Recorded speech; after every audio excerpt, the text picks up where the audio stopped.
Hi, everyone. Gosh, I wish I could dance, but I can't, and you really don't want me to. So instead, I thought I would talk a little today about how people think. I'm fascinated by this question. I'm a social psychologist, which basically means I'm a professional people watcher. So this is what I do. I try to figure out how humans think and how we might be able to think better. And here's something I noticed a few years ago about how I seem to think. Here's a typical week in my life, which usually seems to revolve entirely around publishing papers. So here I am in the maximum of my artistic abilities as a stick figure, going along at baseline, and a paper gets accepted. I get this rush, this blip of happiness, and then I'm back to baseline by about lunchtime.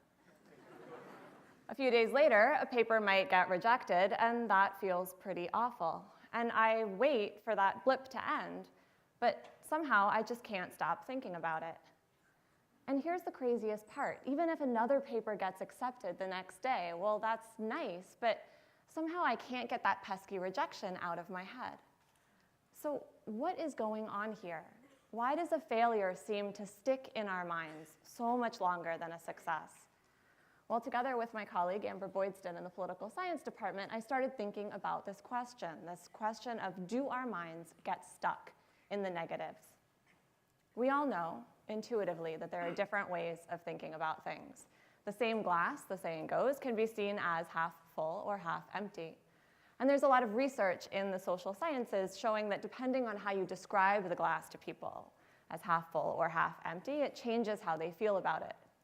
So if you describe the glass as half full, this is called a gain frame because you're focusing on what's gained, then people like it. But if you describe the same glass as half empty, a loss frame, then people don't like it. But we wondered, what happens when you try to switch from thinking about it one way to thinking about it another way? Can people shift back and forth, or do they get stuck in one way of thinking about it? Does one of these labels, in other words, tend to stick more in the mind? Well, to investigate this question, we conducted a simple experiment. We told participants in our experiment about a new surgical procedure, and we randomly assigned them to one of two conditions. For participants in the first condition, the first group, we described the surgical procedure in terms of gains. We said it had a 70% success rate. And for participants in the second group, we described the procedure in terms of losses. We said it had a 30% failure rate. So it's the exact same procedure. We're just focusing people's attention on the part of the glass that's full or the part of the glass that's empty.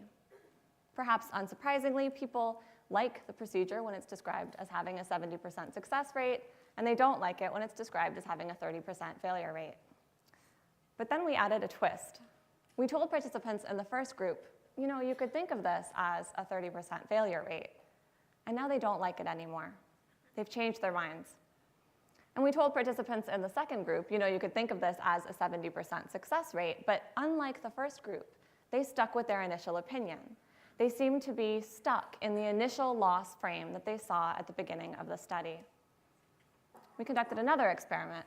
This time we told participants about the current governor of an important state who was running for re-election against his opponent. We again had two groups of participants, and we described the current governor's track record to them in one of two ways.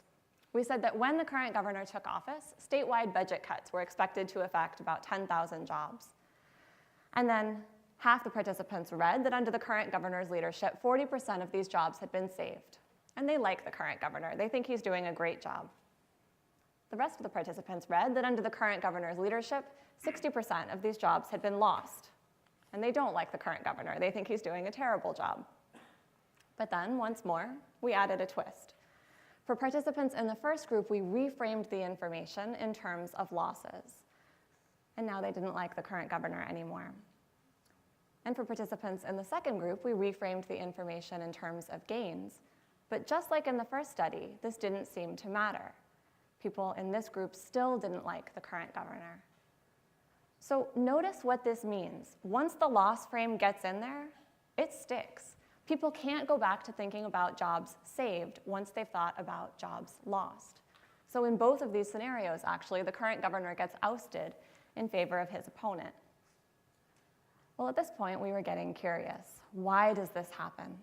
Could it be that it's actually mentally harder for people to convert from losses to gains than it is for them to go from gains to losses.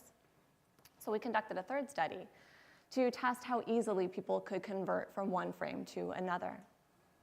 This time, we told participants, imagine there's been an outbreak of an unusual disease and 600 lives are at stake. And we asked participants in one group, if 100 lives are saved, how many will be lost? And we asked participants in the other group, if 100 lives are lost, how many will be saved? So everyone just has to calculate 600 minus 100 and come up with the answer of 500. But whereas people in one group have to convert from gains to losses in order to do that, people in the second group have to convert from losses to gains. We timed how long it took them to solve this simple math problem. And what we found was that when people had to convert from gains to losses, they could solve the problem quite quickly. It took them about 7 seconds on average. But when they had to convert from losses to gains, well, now it took them far longer, almost 11 seconds. So this suggests that once we think about something as a loss, that way of thinking about it tends to stick in our heads and to resist our attempts to change it. What I take away from this research and from related research is that our view of the world has a fundamental tendency to tilt toward the negative.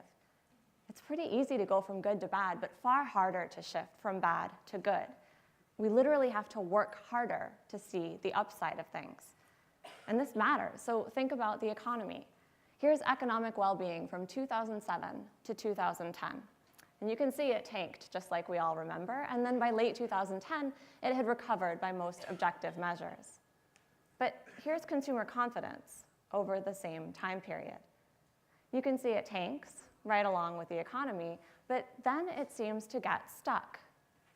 Instead of rebounding with the economy itself, consumers seem to be psychologically stuck back there in the recession.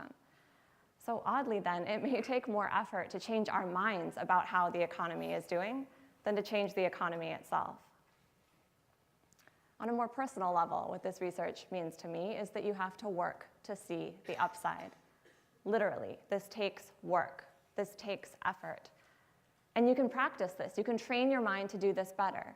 There is research out of UC Davis showing that just writing for a few minutes each day about things that you're grateful for can dramatically boost your happiness and well-being and even your health. We can also rehearse good news and share it with others.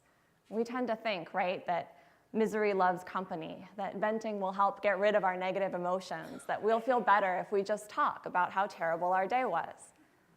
And so we talk, and we talk, and we talk about the boss who's driving us crazy, and the friend who never called us back, and the meeting at work where every little thing that could go wrong did. But we forget to talk about the good stuff. And yet that's exactly where our minds need the most practice. So my husband, who has this disconcerting habit of listening to what I say other people should do and then pointing out that, technically speaking, I'm a person too, has taken to listening to me for about 2 minutes on days when I come home all grumpy and complaining about everything. And he listens, and he says, okay, but what happened today that was good? And so I tell him about the student who came up to me after class with this really interesting, insightful question. And I tell him about the friend who emailed me out of the blue this morning just to say hello. And somewhere in the telling, I start to smile. And I start to think that maybe my day was pretty decent after all. I think we can also work in our communities to focus on the upside. We can be more aware that bad tends to stick. One mean comment can stick with somebody all day, all week even. And bad tends to propagate itself, right? Somebody snaps at you and you snap back, and you snap at the next guy too. But what if the next time somebody snapped at you, you forgave them? What if the next time you had a really grumpy waitress, you left her an extra large tip? Our minds may be built to look for negative information and to hold on to it. But we can also retrain our minds if we put some effort into it and start to see that the glass may be a little more full than we initially thought. Thank you.